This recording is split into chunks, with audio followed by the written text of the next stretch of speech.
There's something the ego desperately wants to avoid, and understanding this avoidance can unlock profound freedom in your life. The ego operates from a place of deep fear, not just fear of failure or rejection, but fear of anything that connects us to what is truly eternal and lasting. As chapter 4 of the text in A Course in Miracles reveals, the ego thinks it is an advantage not to commit itself to anything that is eternal, because the eternal must come from God. This isn't just spiritual theory, this is the hidden mechanism behind so much of our daily struggle and dissatisfaction. Think about it for a moment. How often do we find ourselves drawn to quick fixes, temporary pleasures, or achievements that we know won't last? The ego prefers these precisely because they're temporary. It would rather have us chase something fleeting than risk connecting with the eternal source of all meaning. This resistance isn't accidental, it's the ego's primary survival strategy. When we understand this pattern, we begin to see why so many of our pursuits leave us feeling empty, even when we achieve what we thought we wanted. The ego has convinced us that safety lies in avoiding commitment to anything that might connect us to our deeper truth. Yet, here's the beautiful paradox. The ego desperately wants to create something permanent and meaningful, but it systematically undermines its own efforts because it refuses to acknowledge the true source of lasting value. This creates what we might call the impossible quest, trying to build something eternal using only temporary materials. Imagine trying to construct a house using materials that dissolve in the rain, then feeling frustrated when the structure doesn't hold. This is exactly what happens when we attempt to create lasting meaning, satisfaction, or security through ego-driven achievements alone.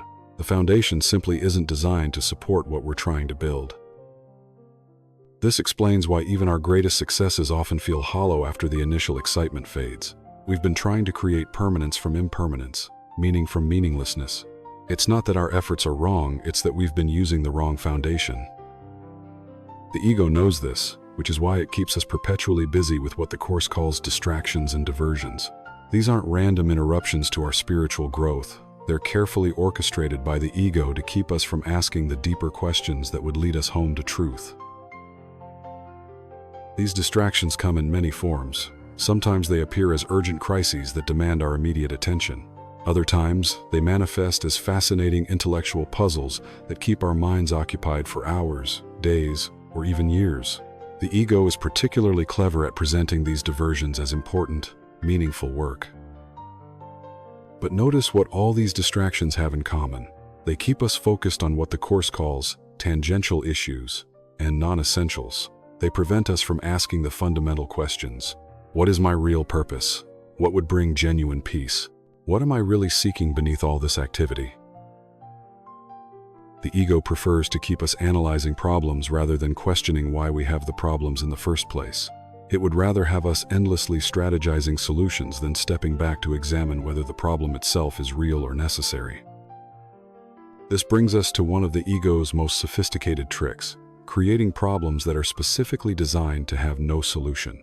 These manufactured crises serve as perfect diversions because they keep us perpetually engaged in problem-solving mode without ever reaching resolution. These unsolvable problems often involve trying to change other people, control future outcomes, or fix situations that are fundamentally outside our direct influence. The ego loves these challenges because they guarantee endless frustration and ensure we remain focused on externals rather than looking within. Consider how much mental energy goes into worrying about what others think of us, trying to predict and prevent future problems, or replaying past events we cannot change. These are all examples of problems designed to keep us stuck in analysis rather than moving toward peace. The ego creates elaborate scenarios that require our constant attention and concern. But notice no amount of thinking, planning, or worrying ever truly resolves them. They're designed to be perpetual, to keep us from settling into the present moment where our real power lies. But there's a way through this maze of distractions and unsolvable problems. A Course in Miracles offers us a simple but transformative tool, learning to ask, what for, in connection with everything we do. This isn't about becoming hyper-analytical or second-guessing every action. It's about developing the gentle habit of checking in with our deeper intention. What is the purpose behind this activity? What am I really hoping to accomplish? What would I truly gain if this worked out exactly as I want? When we consistently ask, what for, something remarkable happens. We begin to see through the ego's elaborate justifications and recognize when we're being led into its maze of distractions. We start to distinguish between activities that serve our genuine growth and those that merely keep us busy. This question cuts through all the complex explanations and gets to the heart of what really matters. It helps us recognize when we're being drawn into the ego's unsolvable problems versus when we're being guided toward authentic purpose and meaning. Here's what's beautiful about making this shift. When we get clear about our real purpose, everything else begins to align naturally. This isn't about forcing outcomes or controlling every detail. It's about setting an intention that serves as a guiding star for all our choices. When our purpose is clear, we don't have to struggle to figure out what to do in each situation. The purpose itself provides the direction. It's like finally having a compass after wandering in circles. Suddenly the path becomes obvious. This alignment isn't something we have to manufacture through willpower or constant vigilance. When we're truly connected to our deeper purpose, right action flows naturally. We find ourselves saying no to distractions without effort and yes to opportunities that genuinely serve our growth and the growth of others. The key is remembering that this purpose isn't something the ego can create or control. True purpose connects us to something larger than our individual desires and fears. It aligns us with the eternal principles that the ego has been so afraid to acknowledge. As you go forward, notice when you feel pulled into the ego's distractions and unsolvable problems. Gently ask yourself, what for? Let this question guide you back to what really matters. Trust that when your purpose is clear, the path will be clear too.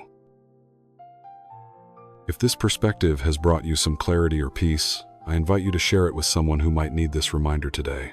Sometimes the greatest gift we can offer is helping others see through the ego's elaborate distractions to the simplicity of genuine purpose. May you find the courage to commit to what is eternal, and may that commitment bring you the lasting peace and meaning your heart has always been seeking.